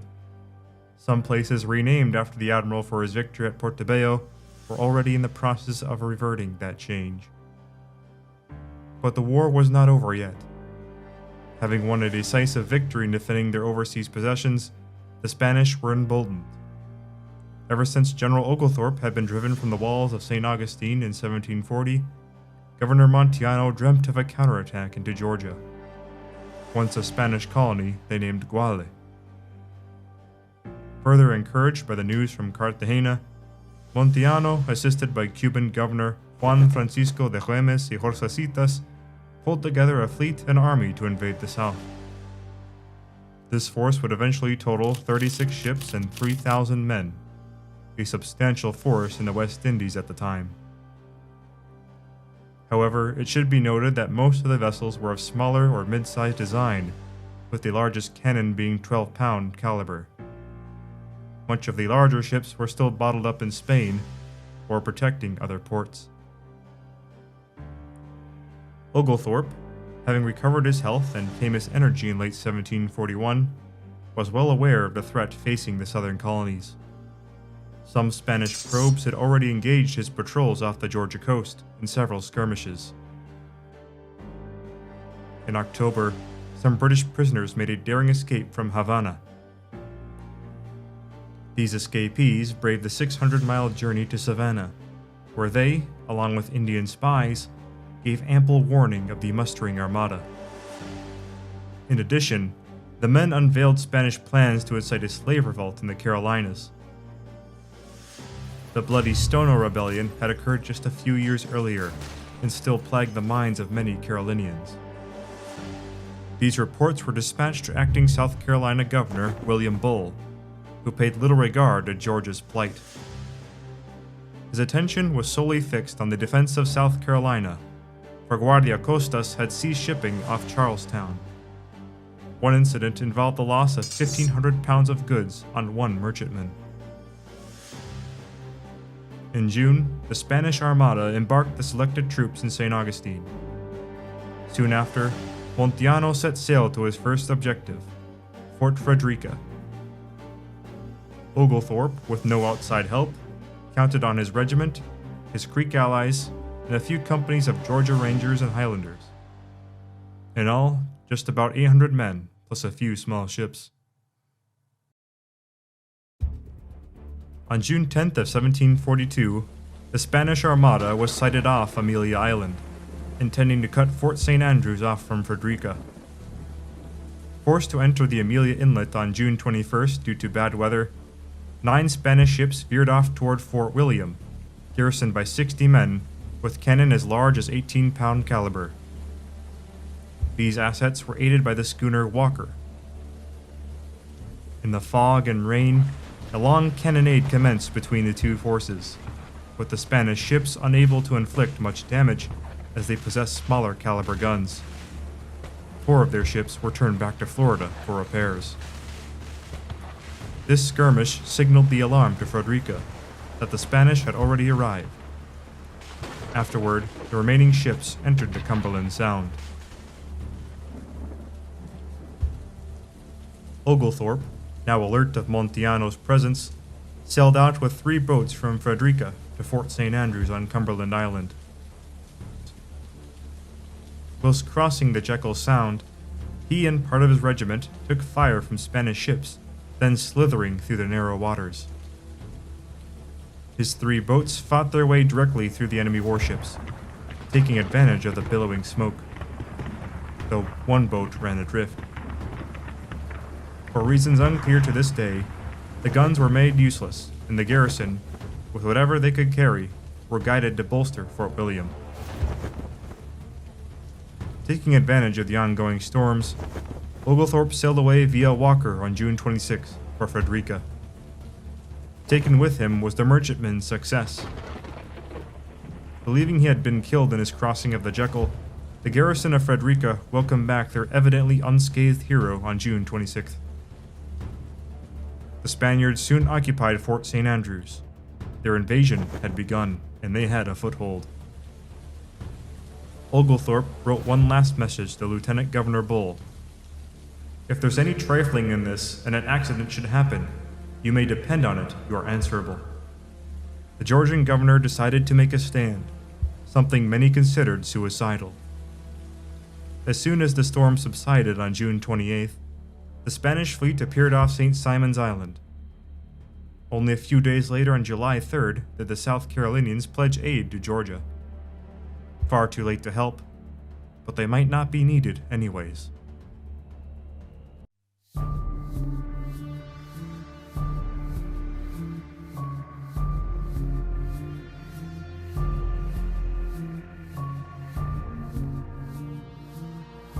By July 5th, the Spanish fleet had crept through the narrow channels to their destination, St. Simon's Harbor, guarded by 3 schooners, 8 small boats, and a fort of the island's name. Cruising into the harbor in line of battle, the Spanish exchanged a brisk cannonade with the enemy, but their true intention was still Frederica. The battle with Montiano's armada lasted 4 hours. At one point in the fighting, the Spanish attempted to board the Success, but were narrowly driven off 3 times. Nonetheless, Montiano was able to silence the guns of Fort St. Simon relatively easily and with little loss. With the fort being made useless, Oglethorpe had the cannon spiked and the Union Jack lowered. With the garrison in tow, Oglethorpe withdrew up the narrow military road to Frederica. Afterwards, the Spanish fleet anchored in the Sound and occupied the abandoned fort with all its trophies. Fort Frederica's Roman-style walls were incomplete at the time, making the place insufficient to repel a major attack from both land and sea. However, the Spanish had vowed no quarter, essentially to put every Englishman to the sword, a threat not taken lightly, as Frederica was home to the families of Oglethorpe's regulars. On July 6, Montiano began landing the army on St. Simon's. After a long delay due to high winds and poor logistics, the Spanish had fully disembarked by July 7th. On the same day, 2 companies totaling 115 men under Captain Sebastian Sanchez were selected for reconnaissance in force up the military road. Oglethorpe was immediately notified of their presence by his watchful Indian scouts. Not wanting to give the enemy any foothold, he and Creek war leader Tunahawi immediately sallied out from Frederica with a mixed force of regulars, Highlanders, and Indians. This spot, a short distance from the very walls of the place, was known as Gully Hole Creek. Tunahaui's men let up a terrible war whoop. The Spanish, tightly packed on the dirt road, were taken by complete surprise as firing commenced on all sides of the column. Caught up in the thick of the fighting, Oglethorpe himself is alleged to have killed 2 Spaniards. Captain Sanchez took a blow to one of his arms, resulting in his capture. Tunahaui, wounded by a Spanish ball, returned the favor, fatally shooting the Spanish officer that fired it. When Sanchez's second-in-command was killed, the Spanish survivors broke, fleeing pell-mell down the road. The Battle of Gully Hole Creek was a small affair, but a sting nonetheless. Spanish losses were placed at 36, about a third of the reconnaissance. After pursuing the Spaniards a distance, Oglethorpe was noted by Spanish prisoners of an incoming attack at Frederica by sea. Concerned, he turned his horse around and galloped to the fort, only to discover that it was but a ruse. Instead of remaining in Frederica, he took time to gather reinforcements before heading back down the road. His second-in-command, Captain Sunderland, had ceased pursuit and took note of a perfect ambush site. A clearing, surrounded on 3 sides, bordering a marsh, that overlooked the military road. Sunderland determined that the Spanish would return with greater numbers from this direction. Thus, his men went to work posting themselves for an ambuscade.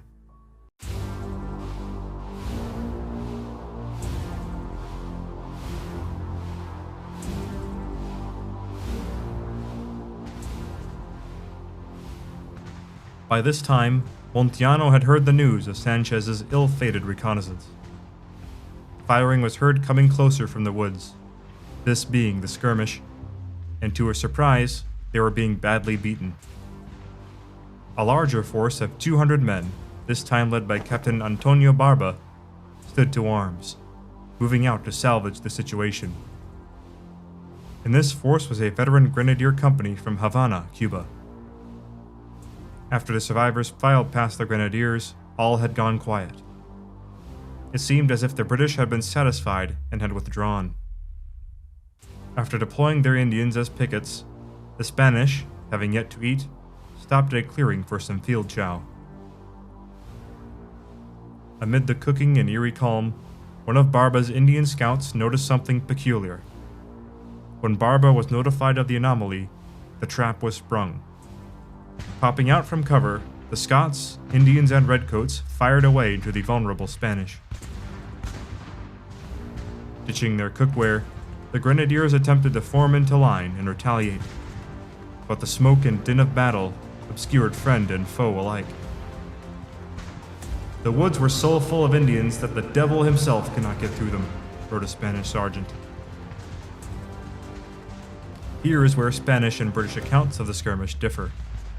Both Oglethorpe's and Montiano's accounts declare that at some point, the Cuban Grenadiers rallied enough to drive back a portion of Sunderland's men at bayonet point, before the general returned and rallied them.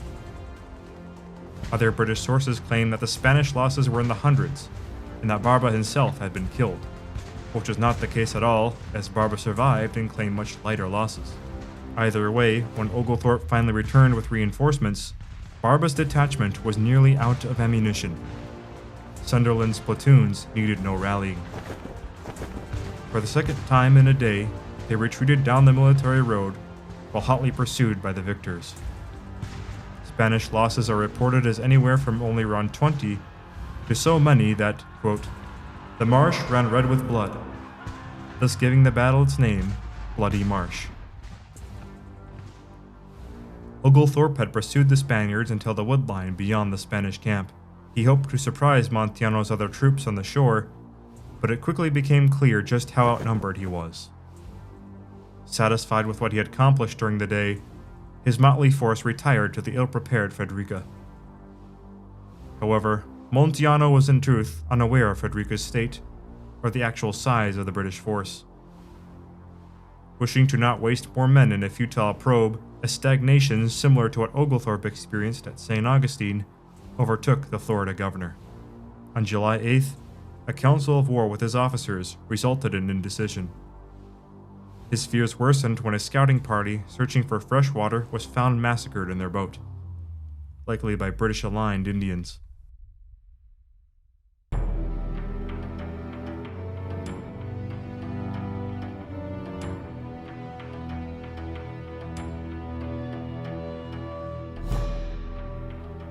On July 9th, Montiano dispatched a few ships up the Frederica River in a third reconnaissance to determine if the town could be taken by sea.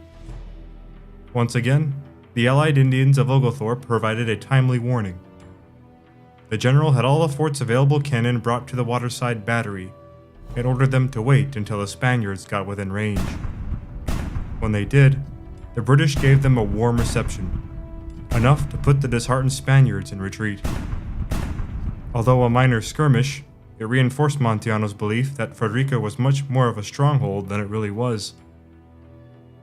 All of these successes, even if small, were enough to embolden Oglethorpe to commit to more decisive action. His next plan relied on total surprise. He assembled several hundred men for an ambush on the superior Spanish army still milling about on the harbor shore. At the moment the British could see past the trees, the element of surprise was lost in one frustrating instant. A Frenchman, deserting to the Spanish cause, fired his musket. With Montiano standing the men to arms for a counterattack, the plan was foiled. However, Oglethorpe thought of another to salvage his outnumbered force. Dividing his drummers throughout the wood line, beating out the Grenadiers' march, the general fooled Montiano into thinking he had a much larger army at hand, compelling Montiano to remain on the defensive, as Oglethorpe's ragtag forces slithered away once more. The Georgian's tricks weren't over. He plucked a Spanish prisoner out of confinement, giving him a letter meant for the French deserter in exchange for freedom. The contents instructed the deserter to inform Montiano that Oglethorpe's forces were weak, to hide that he possessed a superior army, and that he was luring the Spanish into an attack on Frederica, where they would be overwhelmed and destroyed. The letter, a sort of double psych, was instead taken to a Spanish officer and soon reached the eyes of Montiano. The Florida governor fell for the ruse, believing the Frenchman was conspiring against him with assertions that the British were weak. For this perceived treachery, he was soon executed. Montiano had been wavering for days. Lookouts in his armada sighted 5 sets of masts over the horizon, coming from the direction of South Carolina. It is unknown who these really belonged to, and there is no record of them ever coming to Oglethorpe's relief. Montiano, however, believed it to be enemy reinforcements. He believed that the expedition had taken too long, and that his forces would be wasted if they tried to attack. His resolve shattered, an evacuation of St. Simon's Island was ordered on July 14th.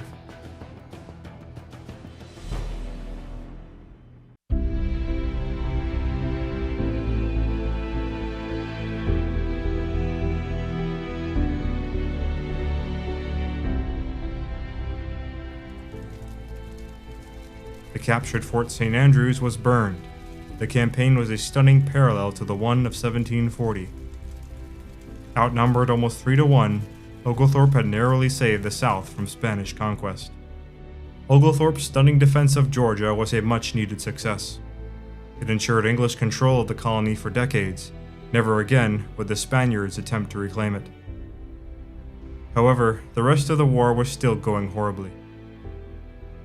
Earlier in 1742, Lieutenant George Lowther, an infamous ex-pirate, helped devise a plan to cut off the Spanish North and South American colonies via an invasion of Panama. Vernon, reluctant about another expedition, set sail during these months to intercept the supposed convoy heading to Cartagena. He promised to rejoin when his work was done.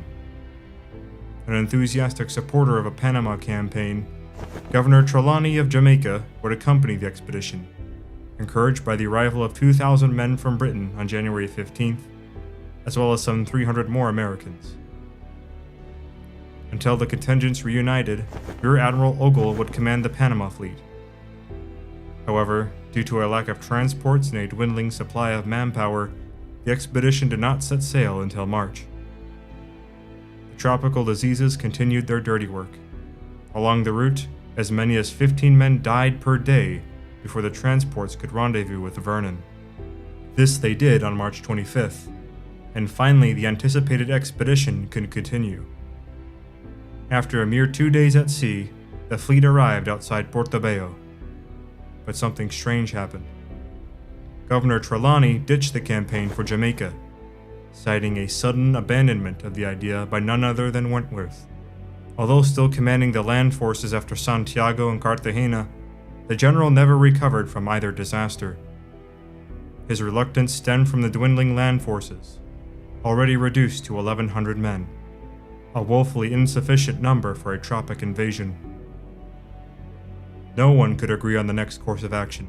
In April of 1742, Britain's last trick up its sleeve failed without a shot fired. Come September, Vernon and Wentworth were finally recalled to Britain. Their permanent absence effectively, if anticlimactically, ended the War of Jenkins Ear.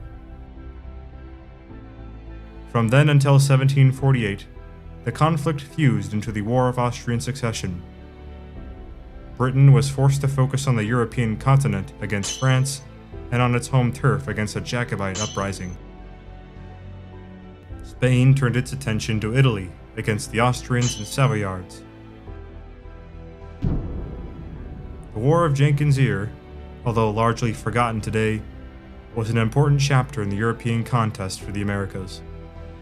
While neither side gained much in the way of territory, Spain had managed to uphold its influence in the New World after facing vastly superior odds.